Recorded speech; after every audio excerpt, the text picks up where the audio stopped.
ہر شخص یہ چاہتا ہے مجھے دارین کی فلاح نصیب ہو، تو وہ کیسے نصیب ہو؟ ارشاد فرمایا قد افلح المؤمنون، بے شک فلاح انہوں نے پائی جو اہل ایمان ہیں۔ یعنی سب سے پہلی اور بنیادی اکائی ایمان ہے۔ اگر کسی شخص نے ہر شعبہ زندگی میں کامیابی کے جھنڈے گاڑ لیے لیکن ایمان کا نور اس کے پاس نہیں ہے، کوڑی مول نہیں ہے اس کا، تو سب سے بڑی دولت جو ہمیں اس دنیا پہ دی گئی ہے وہ دولت ایمان ہے۔ دوسری بات، وہ اپنی نمازوں میں خشوع کرتے ہیں۔ یہ کیفیت پیدا کرنے کی ضرورت ہے نمازوں کے اندر، تاکہ نماز کا حظ، نماز کا لطف نصیب ہو۔ آگے فرمایا والذین ھم عن اللغو معرضون، اور وہ لغویات سے اعراض کرتے ہیں، فضول اور بیہودہ امور میں زندگی ضائع نہیں کرتے۔ ان کی زندگی کا ایک ایک لمحہ با مقصد ہوتا ہے۔ زندگی ہے ہی کتنی کہ اس کو فضولیات میں گزار دیا جائے۔ آپ دیکھیں جس عمر کے حصے میں بھی ہیں تو ذرا ماضی میں دیکھیں، یہ کل کی بات نہیں کہ ہم گلیوں میں کھیلتے تھے، اب یہاں آ کے بیٹھے ہوئے تو 50 سال 60 سال 20 سال 25 سال 40 سال چٹکی بھرتے ہوئے گزر گئی۔ یہ کل کی کہانی لگتی ہے، تو آگے ہمیں پتہ ہی نہیں ہے کہ زندگی بقیہ ہے کتنی۔ تو جب زندگی اتنی مختصر ہے، وقت اتنا تھوڑا ملا ہے، تو ہم اس کے متحمل ہی نہیں ہیں کہ اس کو فضولیات میں ضائع کریں۔ اپنی زندگی کو قابو میں رکھو، زندگی کو کنٹرول میں رکھو، اور بے مقصد ایک لمحہ بھی گزرنے نہ پائے۔ ادارت المصطفیٰ کی کامیابیوں کا ایک راز یہ بھی ہے کہ ہم نے وقت کی پابندی کا کلچر متعارف کروایا ہے۔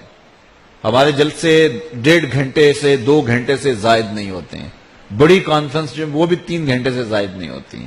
جو ہم ٹائم دیتے ہیں آغاز کا اور اختتام کا، اس کے مطابق ہم شروع کرتے ہیں۔ مختلف شعبہ حیات میں مصروف ترین لوگ بھی ہمارے اجتماعات میں آنے سے ہچکچاتے نہیں ہیں۔ انہیں پتہ ہے کہ جو وقت دیا ہے اس کے مطابق ہی ہم واپس آ جائیں گے، یہ نہیں کہ جا کے وہاں پھنس ہی جائیں گے۔ تو ہم اس لیے بہت ساری چیزیں اسٹیٹ سیکرٹری کو نکال دیا کہ بس ٹھیک ہے، آپ اگر کوئی 15 منٹ روزانہ میرا تعارف کرواتا ہے کہ اب آپ کے سامنے حضرت علامہ مولانا مفتی صاحب آ رہے ہیں، تو آپ تو سارے مجھے جانتے ہیں، تو اس کی ضرورت باقی نہیں رہتی۔ یہ صرف میرے نفس کی تسکین ہے جو روز پوری ہوتی ہے۔ تو میں نے کہا اس کو نکالو۔ اس طرح بعض لوگ بڑے ناراض ہو گئے کہ شاید یہ نعروں کے خلاف ہے۔ نعروں کے خلاف تو نہیں ہوں میں، لیکن ظاہر ایک سنجیدہ اور متین ماحول میں ایک بات ہونی ہے، تو ٹھیک ہے آپ جو ہے وہ شروع کریں اور بات ختم کریں۔ کچھ اجتماعات ہوتے ہیں جس میں تقاضا ہوتا ہے نعروں کا، تو وہاں جو ہے وہ آپ ضرور لگا لیجئے، اور جہاں موقع ہوتا ہے ہم خود بھی لگاتے ہیں۔ اسی طرح ہم نے جو ہے وہ خطابات لمبے کرنے، اس سے جو ہے وہ گریز کیا، اور یہ حکمت بھی ہے۔ حضرت جابر بن سمرہ فرماتے ہیں کہ میں حضور کے پیچھے نماز بھی پڑھتا تھا اور خطبہ بھی سنتا تھا۔ حضور کی نماز بھی زیادہ لمبی نہیں ہوتی تھی، حضور کا خطبہ بھی زیادہ لمبا نہیں ہوتا تھا۔ اور اگر بچے ہوتے ماؤں کے ساتھ آئے ہوتے اور آقا کریم نماز پڑھا رہے ہوتے تو وہ بھی مختصر، لیکن بچے رونے لگ جاتے تو ماؤں کا دل بے چین ہو جاتا، تو حضور قرات کو اور مختصر کر دیتے۔ بتائیے حضور قرات کر رہے ہوں تو اس سے خوبصورت قرآن کون پڑھتا ہو؟ لیکن میں اس لیے تقریر لمبی کر دیتا ہوں کہ ٹھیک ہے اب لوگ مجبور ہو کے بیٹھے، یہ تو کوئی حکمت نہیں ہے، یہ تو کوئی دانائی نہیں ہے۔ میں آپ سے ایک سادہ سا سوال کرتا ہوں، ظہر کی نماز زیادہ اہم ہے یا جمعے کی نماز زیادہ اہم ہے؟ تو آپ سب کہیں گے کہ جمعہ زیادہ اہم ہے۔ تو ظہر کی 4 رکھتے ہیں فرض اور جمعے کی 2 رکھتے ہیں، تو جو زیادہ اہم ہے اس کی رکھتے ہیں 2 کیوں کم کر دی گئی؟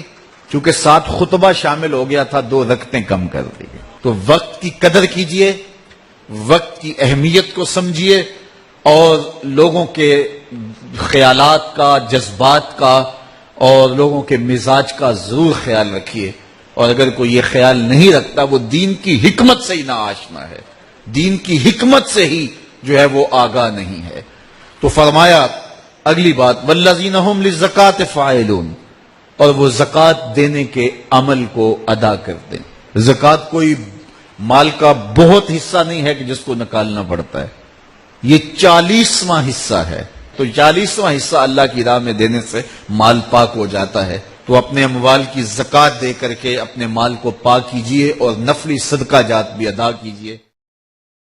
دل کی جو بیماریاں ہیں وہ ہے حسد، حقد، بغض، کینہ، نفرت.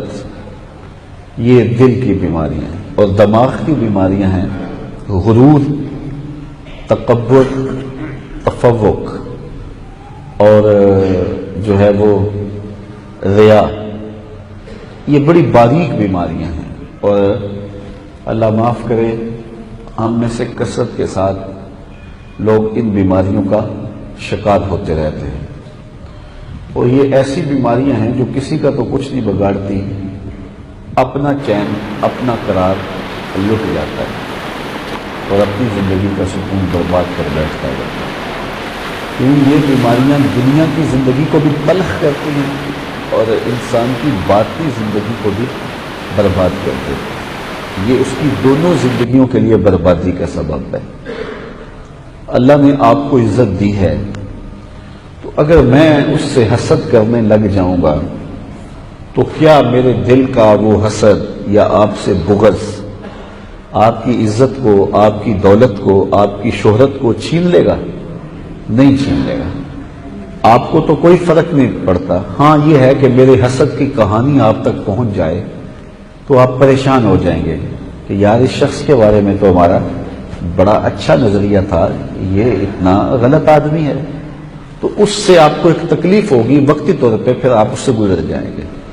لیکن جو میرے دل میں حسد پیدا ہو گیا آپ کے لیے تو میں ہمیشہ اس آگ کے اندر جلتا رہوں گا اور اندر سے وہ جو بے چینی ہے اس بے چینی کو کبھی بھی میں بھلا نہیں پاؤں گا. یہ تو میرا ظاہری نقصان ہے. زندگی کی میسر خوشیاں جو ہیں ان سے میں متمتع نہیں ہو پاؤں گا، نفع بخش میرے لیے نہیں ہوں گی. اور جو باطنی نقصان ہے وہ رسول کریم صلی اللہ علیہ وسلم نے ارشاد فرمایا کہ حسد نیکیوں کو اس طرح کھا جاتا ہے جس طرح سوکھی ہوئی لکڑیوں کو آگ کھا جاتی ہے.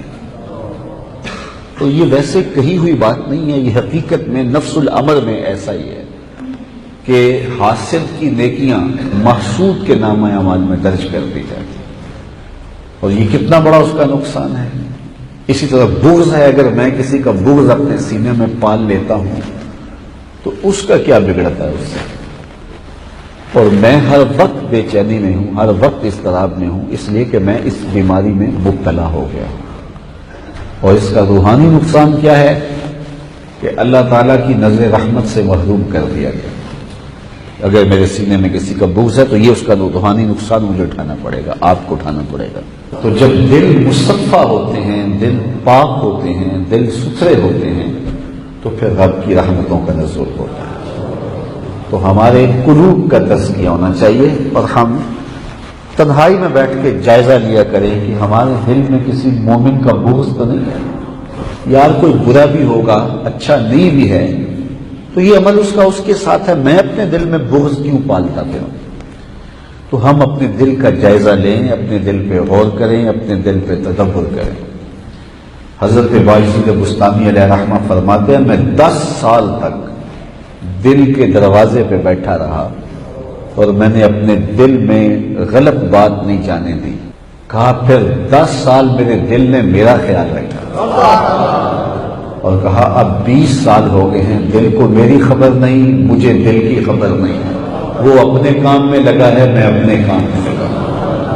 تو قد افلح من تزکا، کامیاب وہ ہوا جس نے اپنے من کو ستھرا کیا، اپنے باطن کو روشن کر لیا. اللہ تعالیٰ مجھے آپ کو اپنے باطن کی پاکیزگی کا سامان کرنے کی توفیق عطا فرمائے. اللہ مجھے آپ کو اپنی رحمتوں کے سائے میں رکھے اور ہمیں ایسا مسلمان بن جانے کی توفیق نصیب کرے جس طرح کا مومن میرا رب دیکھنا چاہتا ہے، اور ہمیں حضور علیہ السلام کے بتائے ہوئے طریقوں کے مطابق زندگی بسر کرنے کی توفیقات سے مالا. آفاق کے ہر گوشے میں قرآن سنا کر دم لینا،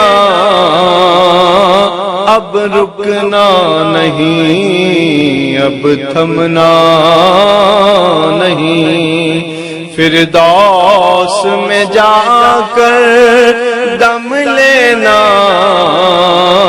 آفاق ہر گوشے میں قرآن سنا کر دم لینا، اب رکنا نہیں، اب تھمنا نہیں۔